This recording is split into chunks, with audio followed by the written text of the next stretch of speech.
네, 오늘 수요일 저녁에는 요한복음 16장 23절에서 24절의 말씀을 통해서 이 기도에 대해서 저희가 한번 살펴보고 함께 은혜를 나누도록 하겠습니다.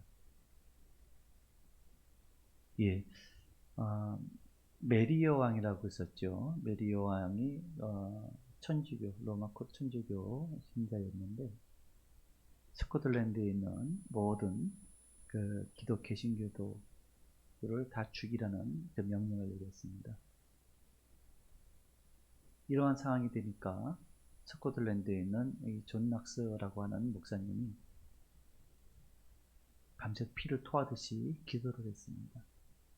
하나님, 이 스코틀랜드를 제게 주시옵소서.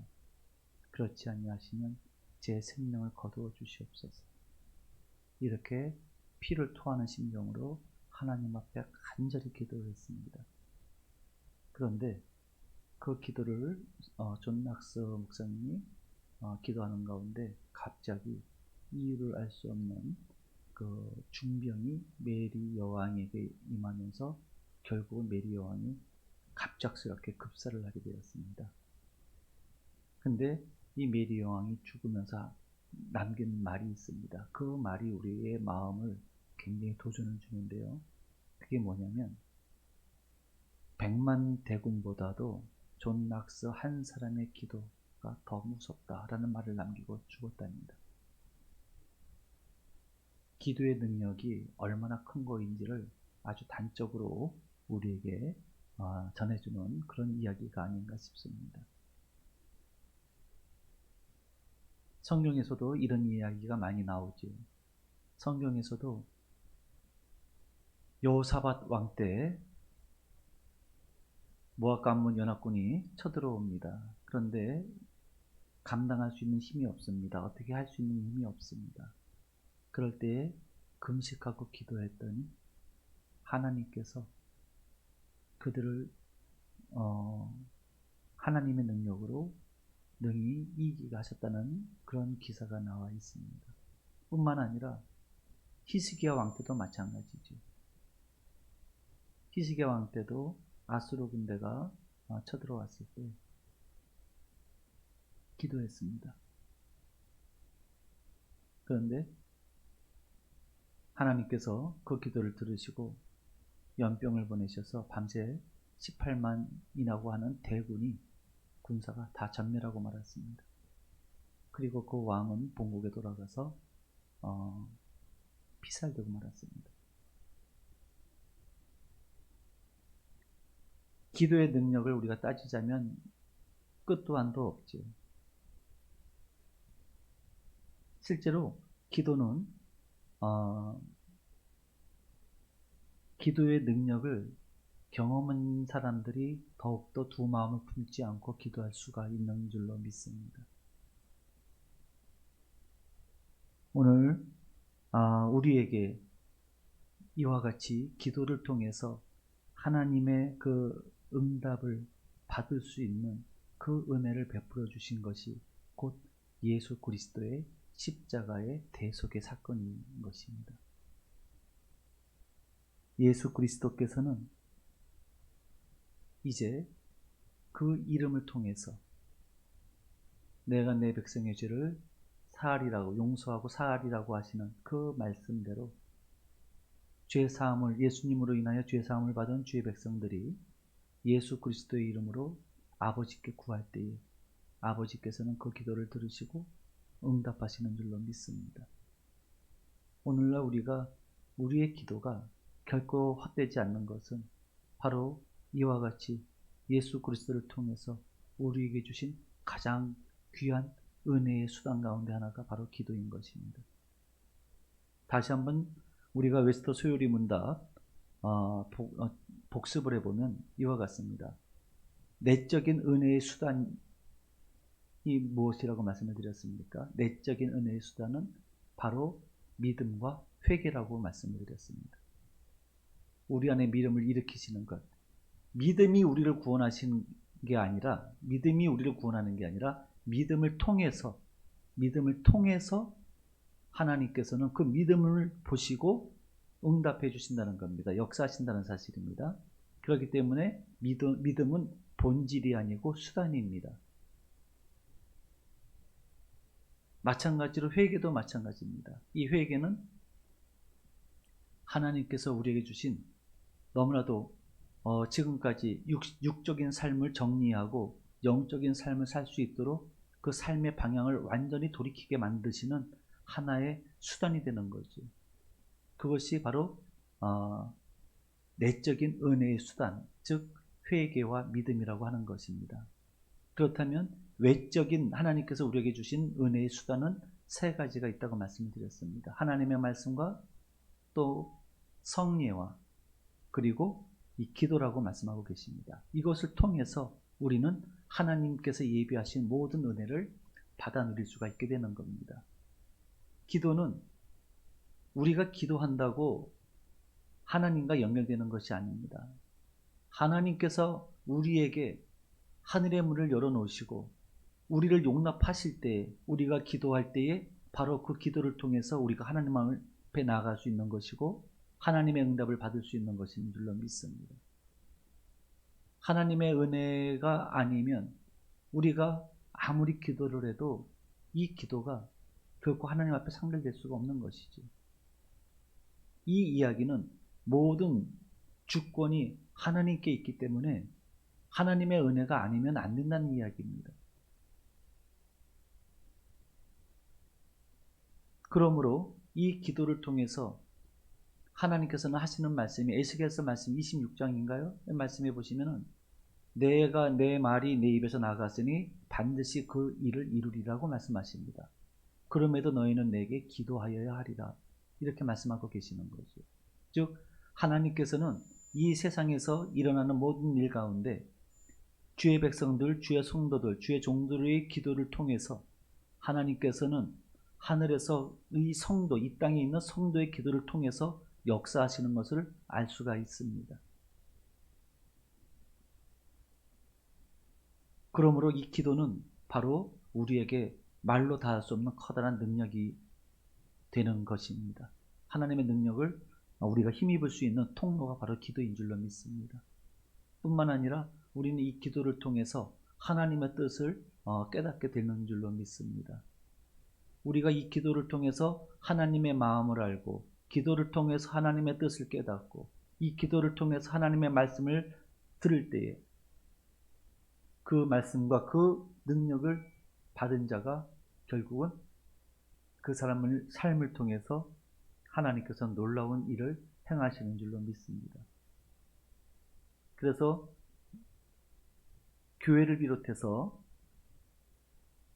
성도는 기도가 없으면 안 되는 것입니다. 저희들이 성장하면서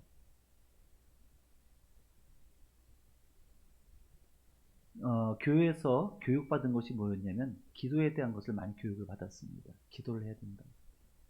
그래서 굉장히 어려운 사회적으로나 국가적으로 또 개인적으로 어려운 일을 당할 때는 항상 기도의 자리를 가졌던 것을 저희가 깨닫습니다. 그런데 점점 세월이 흘러갈수록 이 기도의 자리가 점점 없어지는 것이 참으로 안타까운 일이 아닐 수가 없습니다. 이 기도가 형식적인 기도로 흘러가는 것을 깨닫습니다. 기도는 하나님을 앞에 모시고 우리의 모든 연약함을 내려놓는 굉장히 그 신비로운 또는 경외스러운 우리들의 행위 중에 하나가 기도이 아니겠습니까? 그런데 기도가 어느 순간인가 형식이 되어버리고 그러다 보니까 기도의 능력을 잃어버리게 되다 보니까 점점 기도의 모임이 파해지는 결과를 가져오게 됩니다. 물론 저희 교회는 지금까지 어떠한 경우라도 이 기도하는 일을 멈추는 일은 없었습니다만 안타까운 일 중에 하나가 지난 3년 동안에 코로나가 있을 즈음에 이런 일이 있을 때는 우리 교회는 항상 기도를 했었거든요. 모여서 근데 어느 순간인가 모이는 것 그 자체가 죄악이 되어버린 분위기가 조성이 되었다는 것입니다. 그러면서 자연스럽게 그 타겟이 교회로 잡히고 모든 공격의 화살들이 교회로 집중하게 되었는 것을 알게 됩니다. 너무 안타까웠습니다. 지난 3년 동안 많은 교회가 코로나를 위해서 기도한다고 하지만 그 동력이 약화되었던 것은 사실입니다.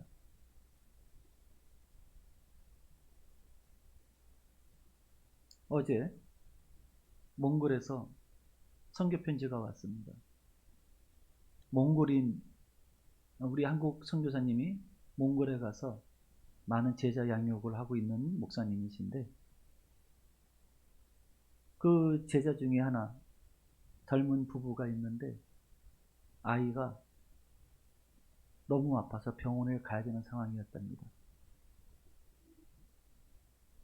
당장에 안 가면 큰일 난다고까지 얘기를 했는데도 이 부모가 지금 가서 성경 공부를 인도해야 되기 때문에 안 된다 그러면서 그 우는 아이를 안고 달래고 기도하면서 성경 공부를 인도했다고 합니다.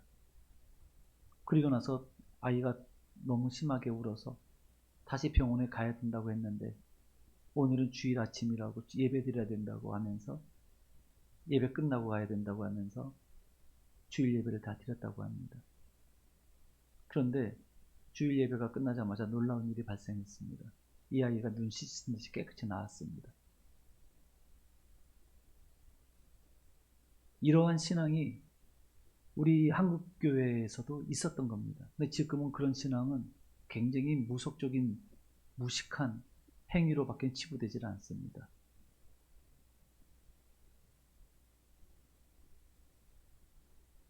기도의 능력입니다.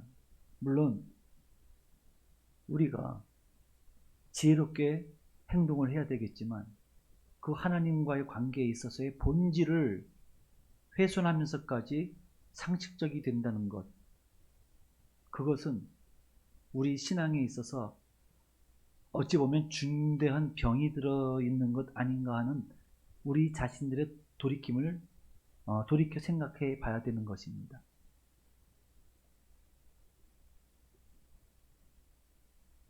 그렇습니다. 기도는 능력입니다. 기도할 때 능력이 나타나고 기도할 때 하나님과의 원활한 소통이 이루어지는 줄로 믿습니다. 이 기도를 멈추면 안 될 줄로 믿습니다.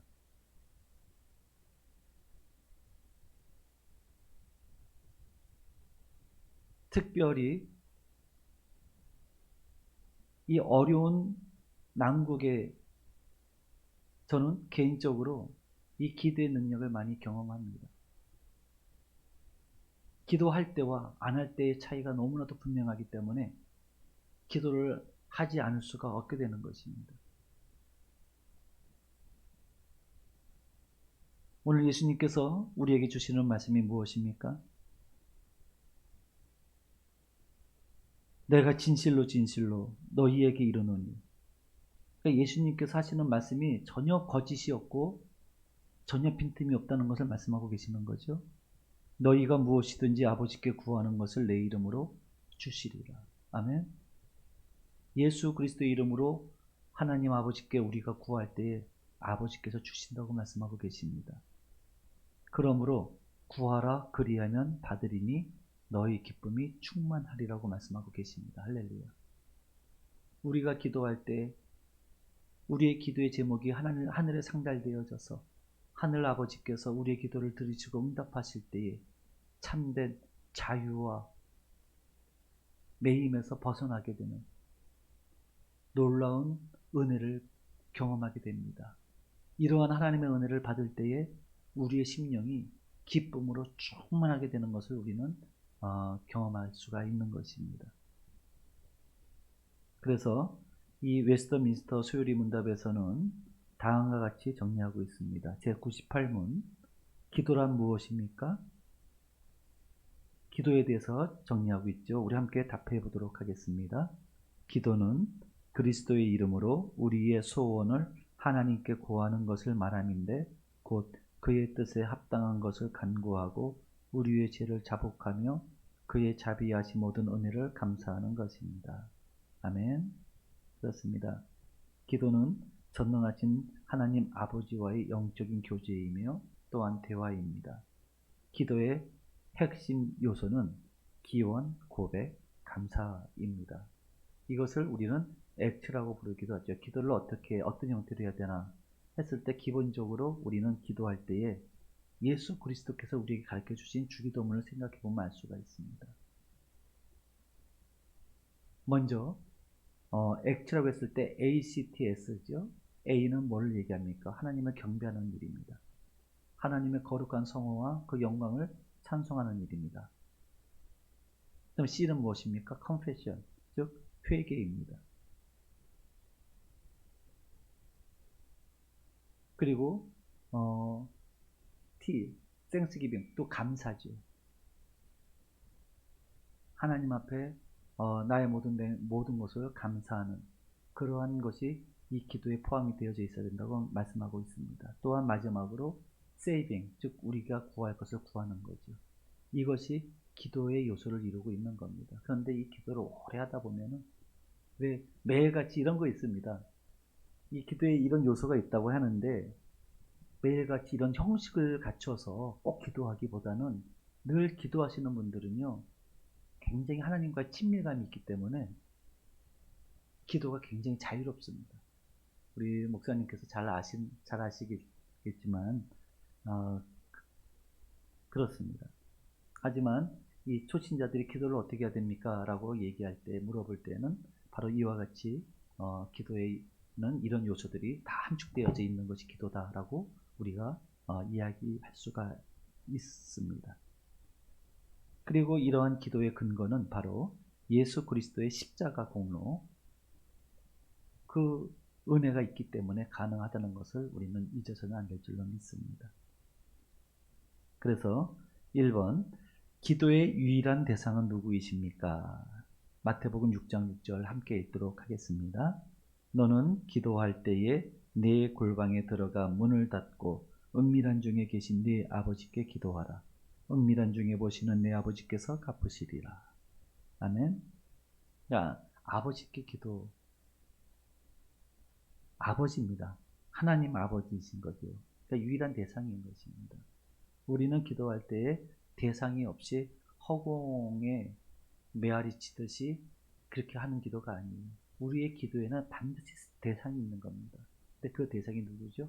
하나님이라는 겁니다. 제가 이제 가끔 가다가 기도하러 올라가다 보면은 이렇게 막 괴성을 내시는 분들이 간혹가다 계십니다.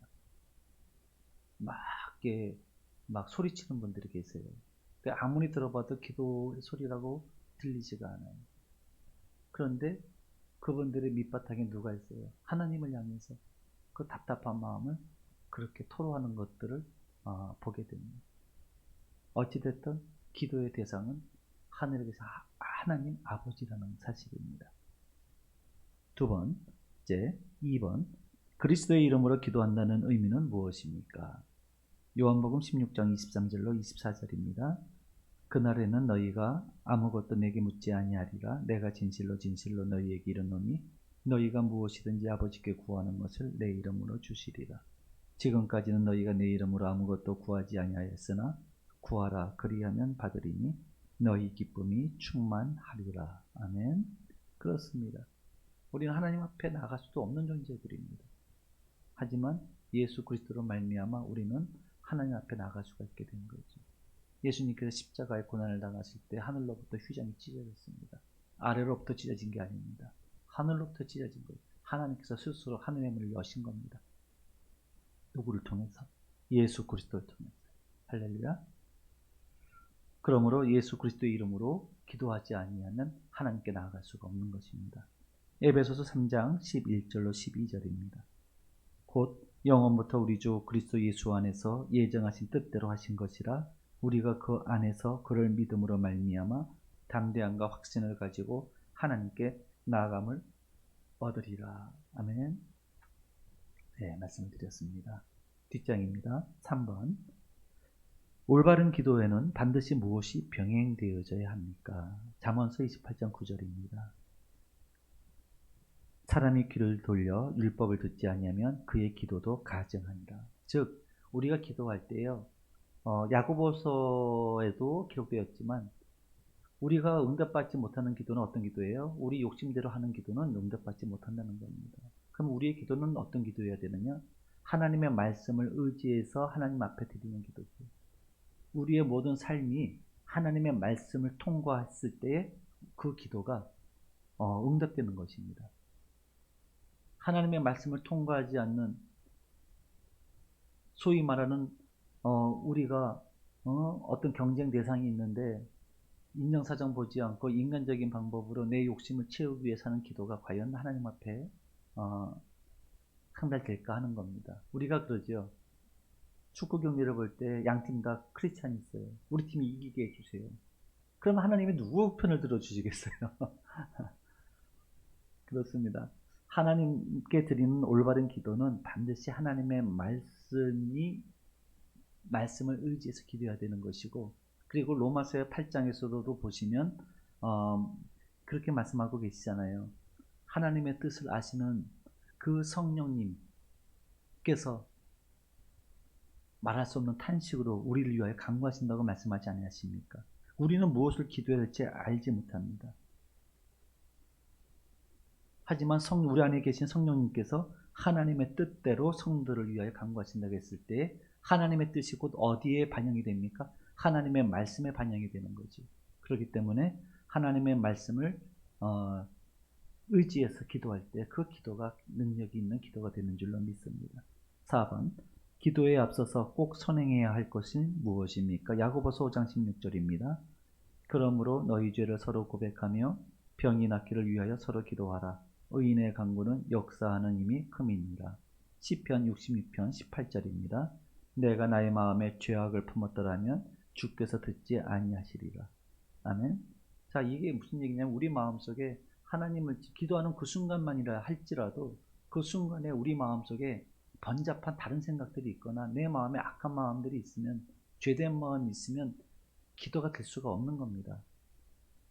그래서 우리가 기도할 때는 반드시 선행되어져야 될 부분이 뭐냐면 내 죄에 대한, 우리 자신을 돌아볼 수 있는 그런 시간들이 필요하다는 거예요. 그런 고백들이 필요하다는 거지. 회개가 필요하다는 겁니다. 이사야서 59장 1절로 2절입니다. 여호와의 손이 짧아 구원하지 못하심도 아니요 귀가 둔하여 듣지 못하심도 아니라 오직 너희 죄악이 너희와 너희 하나님 사이를 갈라놓았고 너희 죄가 그의 얼굴을 가리어서 너희에게서 듣지 않으시게 함이니라. 아멘. 예, 그렇습니다.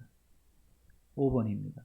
반드시 응답되는 기도는 어떤 기도인가요? 요한일서 5장 14절로 15절입니다. 그를 향하여 우리가 가진 바 담대함이 이것이니 그의 뜻대로 무엇을 구하면 들으심이라. 우리가 무엇이든지 구하는 바를 들으시는 줄을 안즉 우리가 그에게 구한 그것을 얻은 줄을 또한 아느니라. 아멘. 그렇습니다. 하나님의 뜻이 있는 곳에, 그리고 그 뜻을 따라서 성도가 기도할 때 하나님께서는 반드시 그 기도를 응답하신다는 것입니다. 그 이야기는 하나님의 뜻이 있는 곳에 길이 있습니다. 하나님의 뜻이 있는 곳에 길이 있고 그 하나님의 뜻을 따라 나아가면 반드시 살 길이 열리는 겁니다. 6번입니다. 우리는 왜 성령의 도우심을 힘입어 기도해야 합니까? 로마서 8장 26절로 27절입니다. 이와 같이 성령도 우리의 연약함을 도우시나니 우리는 마땅히 기도할 바를 알지 못하나 오직 성령이 말할 수 없는 탄식으로 우리를 위하여 친히 간구하시느니라. 마음을 살피시는 이가 성령의 생각을 아시나니 이는 성령이 하나님의 뜻대로 성도를 위하여 간구하심이니라. 아멘. 그렇습니다. 좀 전에 말씀을 드렸죠. 우리는 무엇을 구할지 몰라요. 우리가 구하는 것이 때로는 허망한 것이 될 수도 있는 거고요. 우리가 번지수를 잘못 찾고 당장 눈앞에 시급한 것만 구할 때가 있는데요. 그런데 성령 하나님은 정확하게 우리에게 가장 유익한 것이 무엇이고 하나님의 뜻에 합당한 것이 무엇인지를 알고 우리를 위해서 간구하신다는 겁니다. 그래서 우리가 기도하다 보면 어느 순간인가 성령 하나님의 도우심을 받아서 우리의 기도가 깃발처럼 하늘로 올라가는 것을 경험하게 되는 것입니다. 마지막입니다. 7번. 가장 좋은 기도의 방법은 무엇입니까? 빌립보서 4장 6절입니다. 아무것도 염려하지 말고 다만 모든 일에 기도와 간구로 너희 구할 것을 감사함으로 하나님께 아뢰라. 아멘. 가장 좋은 기도의 방법은 하나님에 대한 신뢰를 가지고 믿음으로 기도하는 겁니다. 우리의 여러 가지 삶의 여러 가지 문제들, 여러 가지 걱정, 염려, 두려움 이런 것들 다 내려놓고 하나님 앞에 나왔으니 이제 내가 하나님 앞에 섰으니 내가 하나님 앞에 나의 삶의 문제들을 하나님 앞에 올려드리면 하나님께서 들으신다고 하는 그 믿음 가운데 염려하지 말고 내가 기도하면 하나님께서 아버지이신 하나님께서 들어주신다고 하는 그 믿음을 가질 때에 우리는 감사가 나오게 되는 것이고요.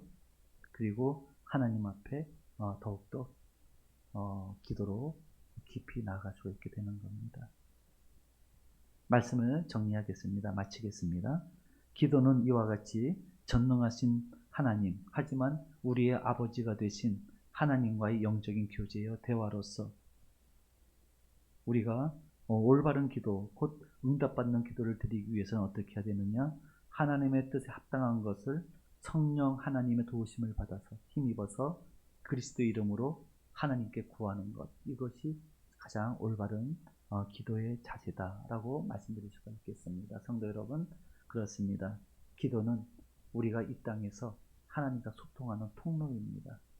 숨쉬는 우리의 인공호흡기와도 같습니다. 여러분, 우리가 자가적으로 숨쉬지 못할 때는 인공호흡기를 끼는 것처럼요, 그 인공호흡기를 통해서 우리에게 산소가 공급되는 것처럼요, 기도는 마치 이 죄악 많은 세상 속에서 죄 가운데 있는 우리들이 하늘 아버지 하나님으로부터 생명의 그 산소를 공급받는 통로가 바로 기도입니다. 그 기도를 통해서 우리가 회개하고, 이 회개가 또 뭐죠? 질식한 우리 영혼이 숨쉬는 것이 회개예요. 회개할 때 우리 질식한 영혼이 비로소 숨을 쉴 수가 있게 되는 겁니다. 그렇습니다. 그러므로 이 기도가 얼마나 우리에게 하나님께서 주신 그 은혜인가 하는 것을 깨닫고 우리가 이와 같이 기도가 무엇인지를 알았으니 기도하지 않는다면 우리는 참 바보겠죠. 우리는 하나님 앞에 이와 같이 날마다 기도로서 나아가며 하나님의 뜻을 구하고 또 우리의 모든 형편을 하나님께 아뢰면서 그렇게 하나님과 하나가 되는 그러한 삶을 살아가기를 주님의 이름으로 축복합니다. 우리 오늘 주신 말씀을 붙잡고 우리 함께 기도하도록 하겠습니다. 기도하겠습니다.